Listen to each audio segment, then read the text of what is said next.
नमस्कार दोस्तों। देखो देखो कौन आया, दिल्ली का दारू चोर आया। हाँ साथियों, दिल्ली की गलियारों में यही खबर चल रही है जिसको शराब घोटाले में फंसाया गया। नहीं, फंसाया तो किसी को ऐसे नहीं जाता, ज़रूर कोई ना कोई ऐसी गलती की होगी जिस वजह से आपको इतने दिन तक जेल में डाला गया और आप बेल पर बेल मांगते गए लेकिन आपको बेल नहीं मिली। लेकिन यह एक, मुझे ऐसा लगता है और हो सकता है आपको भी ऐसा लगे, इस पर हम चर्चा करते हैं। अब किस बारे में हम चर्चा करते हैं, इस वीडियो को पूरा देखने के बाद समझिए। साथियों, मैं बात कर रहा हूं दिल्ली के सीएम श्री अरविंद केजरीवाल जी के बारे में। उनको कुछ समय पहले ही जेल से बेल मिलती है और यह बेल क्यों मिलती है, क्या है इसके पीछे भाजपा सरकार की रणनीति और अरविंद केजरीवाल जिनकी पार्टी है आम आदमी, उसकी रणनीति। और उनका कहना है जेल से निकलने के बाद अपना इस्तीफा देने वाला हूं।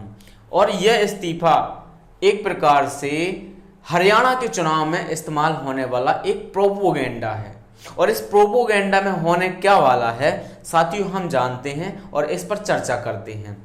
दरअसल मैं यहाँ पर एक चीज आपको कहना चाहूंगा, जो दूसरे लोग, जो हमेशा लोग बहुजन समाज पार्टी को भाजपा की बी टीम चिल्लाते चिल्लाते नहीं थकती, अब यहाँ पर आप दिमाग लगाइए और सोचिए बी टीम का काम आखिर कौन सी पार्टियां कर रही हैं।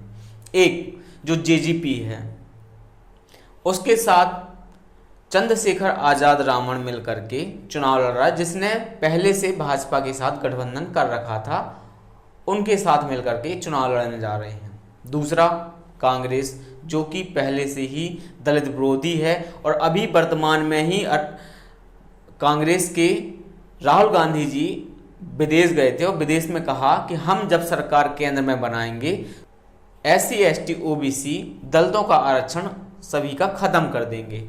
तो यह इस प्रकार की जो मानसिकता रखने वाले लोग हैं, तो साथियों क्या आप चाहेंगे कि ये कभी शासन में बैठें, ये राज करें? इनकी कभी मंशा होगी जो आपके साथ आज अन्याय अत्याचार होते हैं उनको हटाने की? तो साथियों हम बात करेंगे यहाँ पर पूरा एक, मुझे लगता है, प्रोपोगेंडा तैयार किया जा रहा है सहानुभूति प्रदान करने के लिए। आम आदमी पार्टी जो हरियाणा में चुनाव लड़ेगी, क्योंकि दिल्ली के जो अरविंद केजरीवाल हैं जेल से छूटने का सीधा सीधा कारण यही है, राजनीति है। यह भारतीय जनता पार्टी की और बीजेपी पार्टी की यह राजनीति है कि कैसे हम जो वहाँ पर मजबूत पार्टियां हैं, इनेलो और बसपा जो कि बहुत मजबूत गठबंधन है, इसको कैसे तोड़ा जाए। अभी तक अरविंद केजरीवाल के ना होने से वहाँ पर आम आदमी की सक्रियता इतनी ज़्यादा नहीं दिखती थी और ना ही चंद्रशेखर की कोई इतनी ज़्यादा अहम भूमिका उन जगहों पर दिखती है जितना कि बोलबाला इनेलो बसपा का है। साथियों यहाँ पर भाजपा सरकार ने जो रणनीति अपनाई है, आम आदमी पार्टी के साथ मिलकर, कांग्रेस के साथ मिलकर, समाजवादी पार्टी के साथ मिलकर, इस चीज को आपको समझना बहुत जरूरी है। चुनाव के समय ही क्यों अरविंद केजरीवाल को जेल से रिहा किया जाता है, ये पहला पॉइंट ऑफ व्यू आपको देखना चाहिए।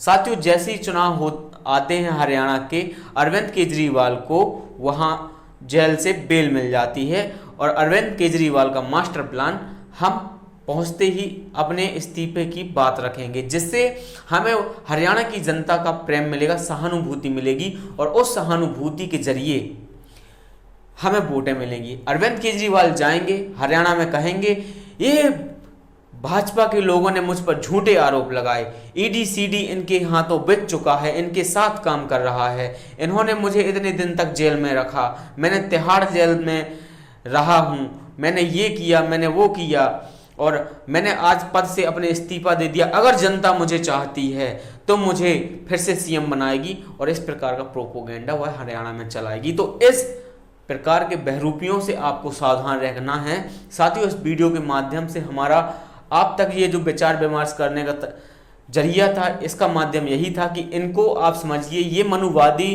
विचारधारा के लोग जैसे ही चुनाव खत्म होते हैं, चुनाव के समय में तो ये बाबा साहब की बात करते हैं, बाबा साहब की जो संविधान की पुस्तक है उसको हाथ में लेकर के दलितों के हितैषी बन जाते हैं, लेकिन जैसे ही चुनाव जीतते हैं, चुनाव जीतने के बाद ये मंदिर मस्जिदों में जाकर के माथा टेकने लगते हैं, वहाँ जाते हैं, फिर संविधान की कोई बात नहीं होती और अपने नए नए प्रोपोगेंडा चलाकर इस प्यारी आवाम को, जो दलित हितैषी, जो ये दलित समाज के लोग हैं, इन प्यारे से लोगों को बेवकूफ़ बनाने का काम करते हैं। तो साथियों, ऐसी पार्टियों से आप बचकर रहें, ऐसे लोगों से आप सावधान रहें, ये सतर्क होना बहुत ज़रूरी है आप लोगों को।